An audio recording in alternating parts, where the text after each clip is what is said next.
Hello, welcome বন্ধুরা। আমার একটা নতুন ব্লগে তোমাদের সবাইকে স্বাগত। আজ সকাল সকাল একটা মাছের শোরুমে গিয়েছিলাম মাছ কেনার জন্য। তো সেখানে আমার মাছের দাম শুনে একদমই পছন্দ হয়নি, তাই আজকে চলে এলাম মাছ কেনার জন্য। ওখান থেকে বেরিয়েছে সোজা খাগড়া নতুন বাজার ফিশ মার্কেটে। এখানে দেখো বিভিন্ন ধরনের মাছ বস্তা সাজিয়ে লাগানো আছে একদম। আর মাছ কেনার জন্য এই জায়গাটা আমাদের পছন্দ হলো। আমার বাবা মাছ, কিছু পমফ্রেট মাছ আমাদের পছন্দ হলো, আজকে কিনবো বলে। যদিও আজকে মাছ বাজারে প্রচুর ইলিশ উঠেছে। ইলিশ যেহেতু কাল আমরা কিনেছি, সেই জন্য আর ইলিশ নিলাম না। আজকে কিছু পমফ্রেট নিয়েই বাজারে চলে আসবো, বাজার থেকে চলে আসবো।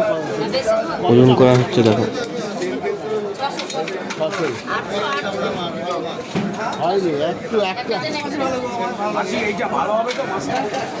মাছের বাজারে সত্যি আজকে খুব ভিড়।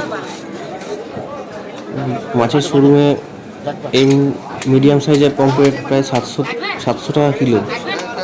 এখানে প্রায় 590 টাকা কিলোতে সেম জিনিস পেয়ে গেলাম। শোরুমে অনেকটাই দাম বেশি।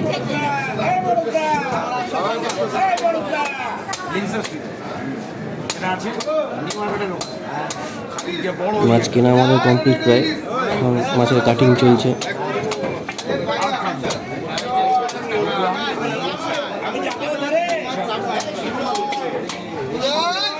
এদিকে আরও অন্যান্য মাছ নিতে ব্যস্ত, তারা সবাই কাটাকুটি চলছে। এখানে বিভিন্ন ধরনের মাছ আছে দেখো। চিংড়িরও এখানে প্রচুর সম্ভার আছে, পাবদা আছে। আর যেখানে দেখবে সেখানে শুধু ইলিশ ছড়াছড়ি আছে মার্কেটে। ধন্যবাদ সবাইকে।